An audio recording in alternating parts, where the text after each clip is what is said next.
Bonjour et bienvenue dans ce volet numéro 3 des tutoriels vidéo consacrés au logiciel The GIMP. Un tutoriel très simple et très rapide mais bien utile si on ne sait pas faire, on peut être vite coincé. Il s'agit en fait de récupérer la page d'illustration d'un PDF pour en faire un JPEG et pouvoir l'enregistrer ou le travailler pour le web. Donc pour ça, on va ouvrir notre PDF.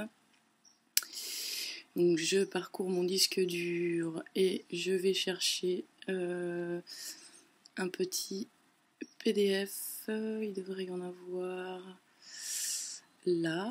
Voilà. Donc là j'ai toute une série de PDF en téléchargement. Et donc pour proposer le téléchargement, je voudrais faire une petite image d'illustration qui correspond à mon fichier. Prenons ce fichier. Je l'ouvre. Et voilà, donc rapidement ou moins rapidement, ça dépend du poids du PDF et de la performance de votre machine. Toutes les pages qui sont incluses dans mon PDF s'affichent une par une. Et donc je peux choisir laquelle des pages je veux ouvrir dans GIMP. Ben voilà, on a la réponse à notre petite question. Donc c'est la première page ici qui m'intéresse. Je l'ouvre, en fait je l'importe, voilà.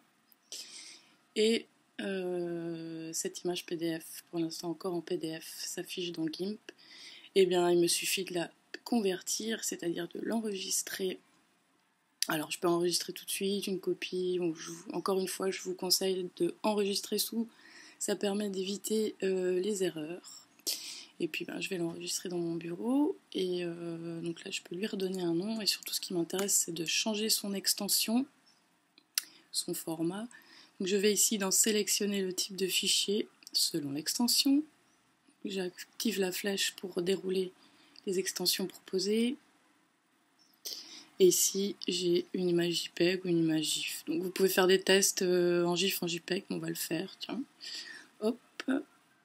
Donc j'enregistre. Ici il me propose de choisir la qualité de mon PDF, de mon JPEG. Si c'est pour la retravailler, je vous conseille une qualité 100. Si c'est pour la mettre directement sur le web, alors il faut essayer de l'optimiser au mieux. Mais elle est un peu grande cette image, hein, c'est du A4, donc évidemment on ne pourra pas l'enregistrer telle quelle la diffuser telle quelle sur le web. Et donc voilà, je l'enregistre. Et quand je retourne sur mon bureau ici, j'ai bien un JPEG que je peux ouvrir dans mon aperçu. Voilà. Un petit JPEG fait à partir d'un PDF. Alors, combien pèse-t-il ce JPEG? Il pèse 184 kilooctets, c'est pas mal. On peut essayer un enregistrement. Donc je vais fermer ça, je vais rouvrir mon PDF. On peut tester, hop là, une conversion en GIF, voir ce que ça donne.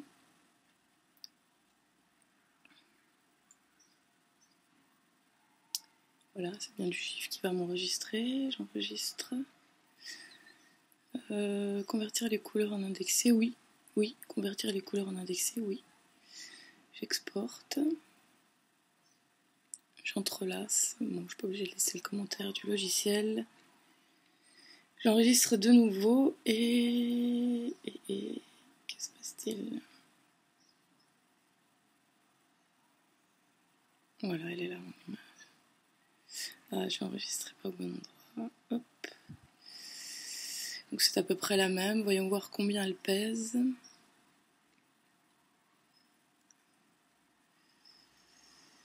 Ah, voilà. Elle pèse 56 kilooctets, donc voilà, pour ce genre d'image, puisqu'il y a beaucoup d'aplats de couleurs, là il y a beaucoup de zones toutes vertes et beaucoup de zones toutes blanches. Donc quand vous avez comme ça des images avec beaucoup d'aplats de couleurs, en général le GIF est plus adapté. Il offre une meilleure qualité, un meilleur ratio qualité-poids de fichier. Voilà, ce qui est important, comme vous le savez, pour le web. Merci de votre attention.